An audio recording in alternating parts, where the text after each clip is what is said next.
Today we're unboxing an iPod Touch 5th generation that should be running its original software version, iOS 6. I found this on eBay for a really good price. It was only $30 with free shipping. And for some reason it was sent to me in this really huge box. So let's go ahead and get it opened up.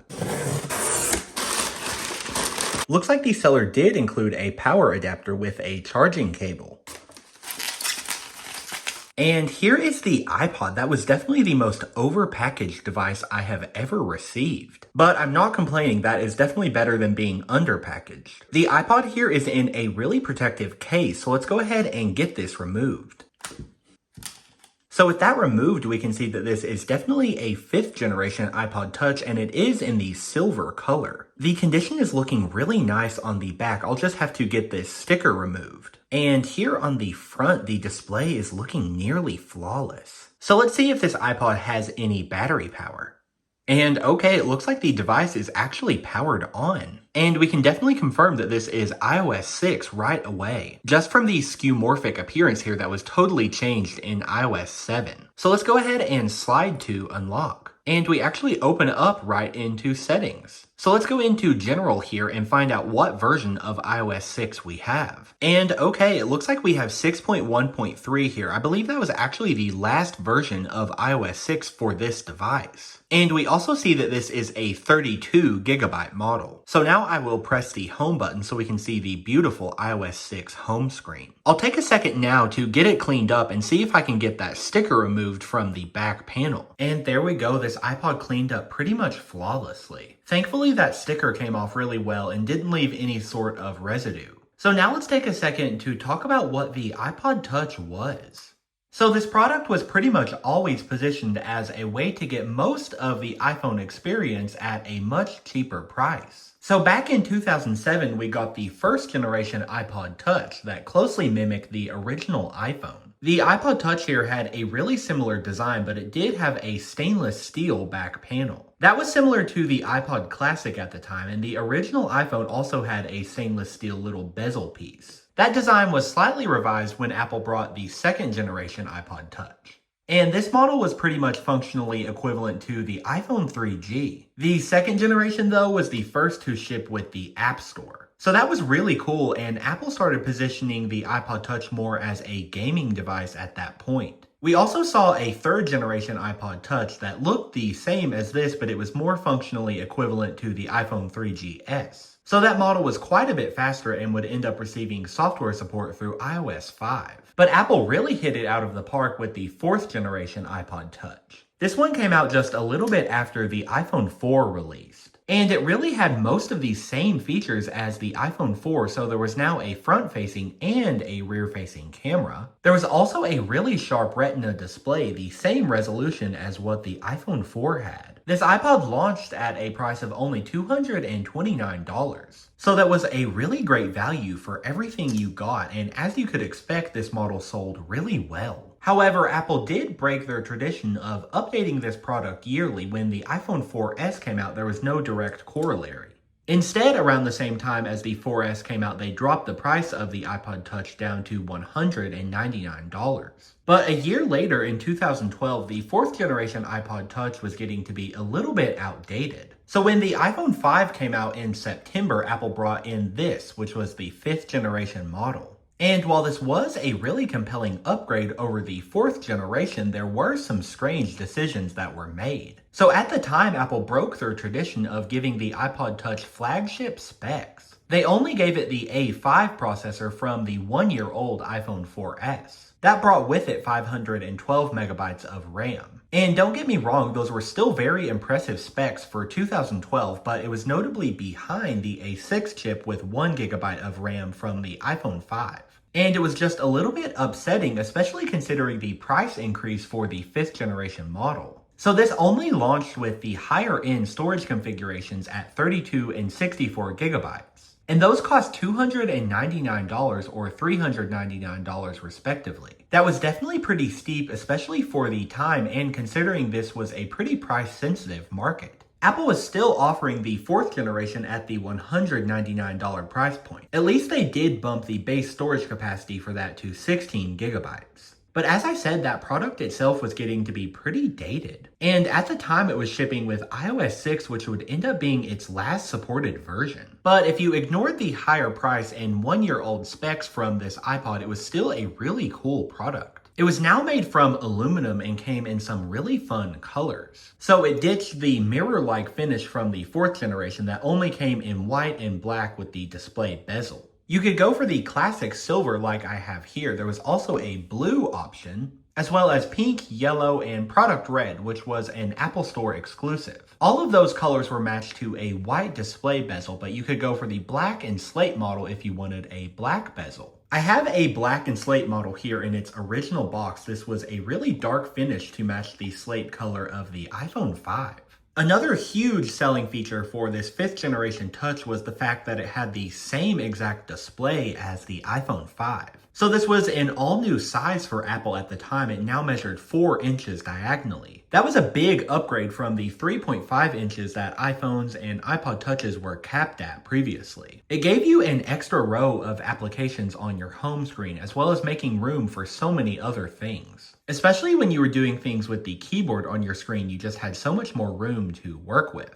And this truly was the same exact quality as the iPhone 5, even when you would tilt the screen to an off-axis angle. And I'm calling attention to this because that was not the case with the 4th generation. So if we bring that in here, although this did have the same resolution as the iPhone 4, if you would tilt them to the side, you would see that they were not the same quality at all. The 4th generation did not have IPS technology, so when tilting it to an off-axis angles, the colors would shift really badly. And that was not really the case with the iPhone 4. So it was quite cool that with the 5th generation iPod Touch, there was no compromises when it came to the display. Also, it now charged with the Lightning connector, which was much smaller than the previous 30-pin. And it was also really cool that the Lightning connector was reversible. The cameras on this 5th generation were a huge improvement as well. The 4th generation Touch had sub 1 megapixel cameras on the front and back. But this 5th gen had a 1.2 megapixel camera on the front. That was the same as what the iPhone 5 had, so a really welcome improvement for FaceTime and taking selfies. Also, the rear-facing camera on this device was pretty significant. First off, it was the first ever to feature a raised camera bump. That ended up being the standard for the iPhone lineup starting in 2014, so it's really interesting to see its first iteration here. This sensor itself was a 5 megapixel, similar to what was on the iPhone 4, but it did feature a few different optics and qualities from the iPhone 5.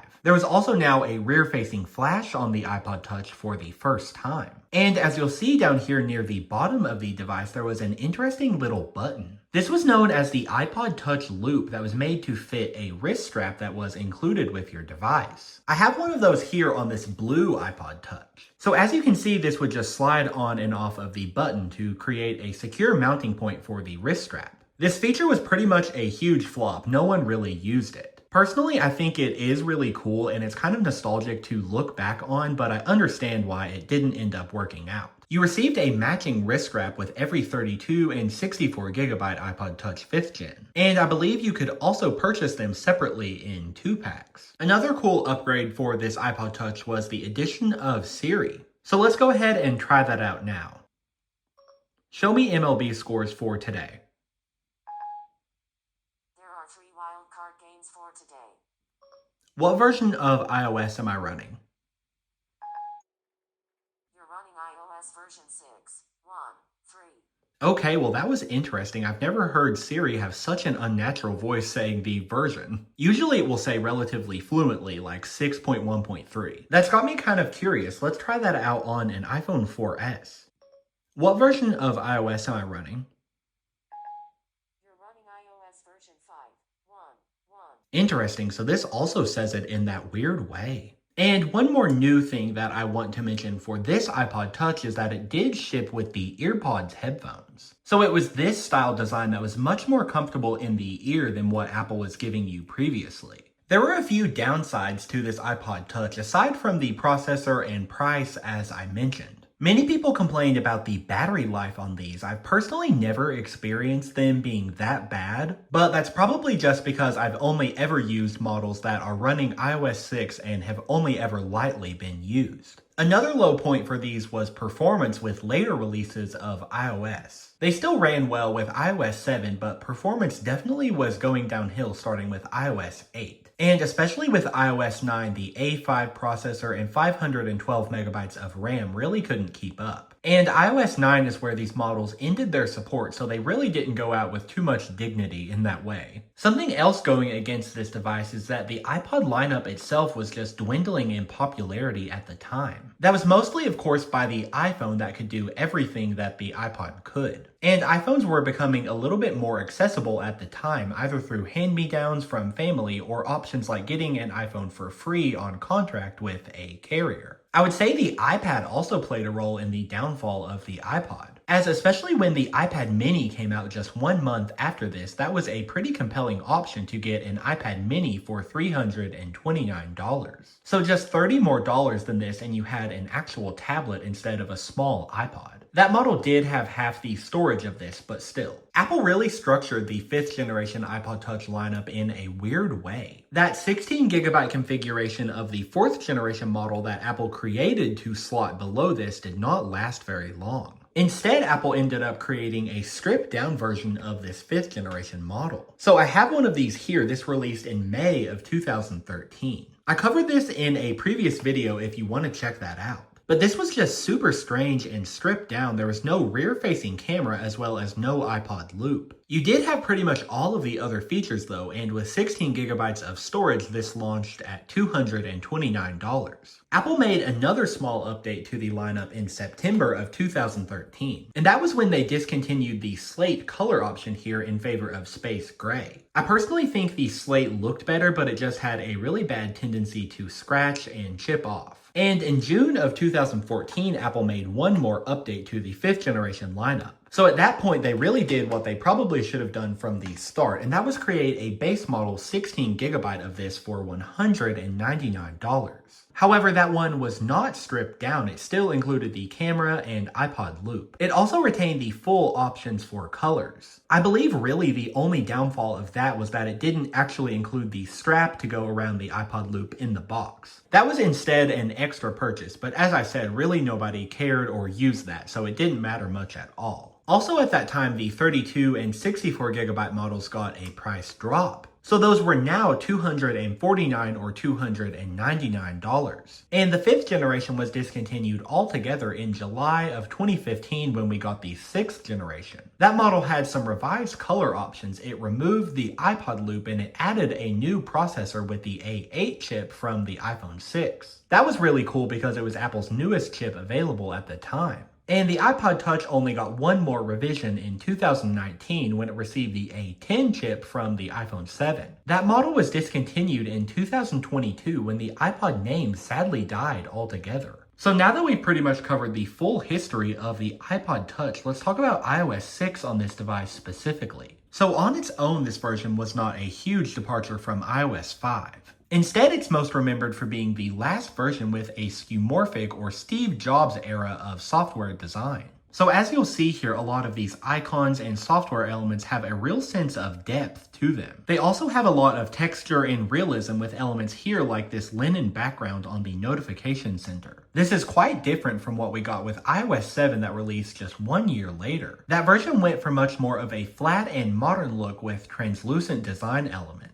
iOS 6 was known for cutting some ties with Google. So the Google Maps application was no longer the built-in default. Instead, this was Apple's in-house design for maps, and it did not go over well at launch. There was really poor imagery and incorrect directions. Apple ended up apologizing for this in a press release. Thankfully, they ended up getting that sorted out pretty quickly, but the other Google application that this version dropped was the built-in YouTube app. That was always present in older versions with this old TV look for the app icon. But now with iOS 6, you needed to get YouTube with this separate application. Also, the Passbook app was new for iOS 6. I've always thought this kind of has more of an iOS 7 flat style look. There were a few more small things like the addition of a Do Not Disturb mode, as well as Siri's ability to show you scores from sport events like I showed you earlier. The App Store on iOS 6 no longer will natively work. But I was able to sync some applications to this from an older version of iTunes. So it's cool here to have some classic games as well as social media applications. So here's Twitter. This was long before it was called X.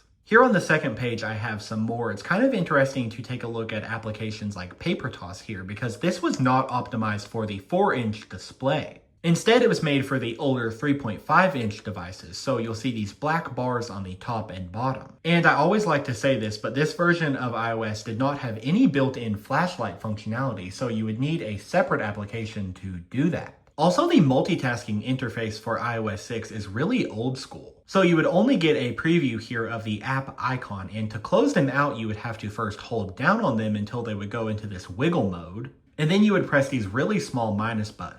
This was just not very intuitive at all. Also, there was no control center here, so you would only get basic controls on the left of the multitasking screen. That was really inconvenient if you wanted to do something simple like just change the brightness of your display. And now let's take a look at the wallpapers for iOS 6. So of course we're running the default here with the blue ripple. But we also have a pretty nice selection of other choices. We have the default here for iOS 4 and 5 with the water droplets. But I'm thinking out of all of these, I'm going to set this denim wallpaper for this device. It just feels very fitting. I feel like this is what Steve Jobs would choose as his wallpaper. So yeah, that pretty much concludes my look at this 5th generation iPod Touch running iOS 6. Be sure to leave me a comment below with your thoughts on this device. I'm curious to hear how many of you guys actually owned these when they were new, as I feel like they were really just falling out of popularity. It seems like everyone had a 4th generation, but nobody had a 5th generation. I know at least for me, when the 5th generation iPod Touch came out, I went for an iPad mini instead, as that was just a more compelling purchase for only $30 more. But yeah, thank you all so much for watching, and I'll see you in the next one.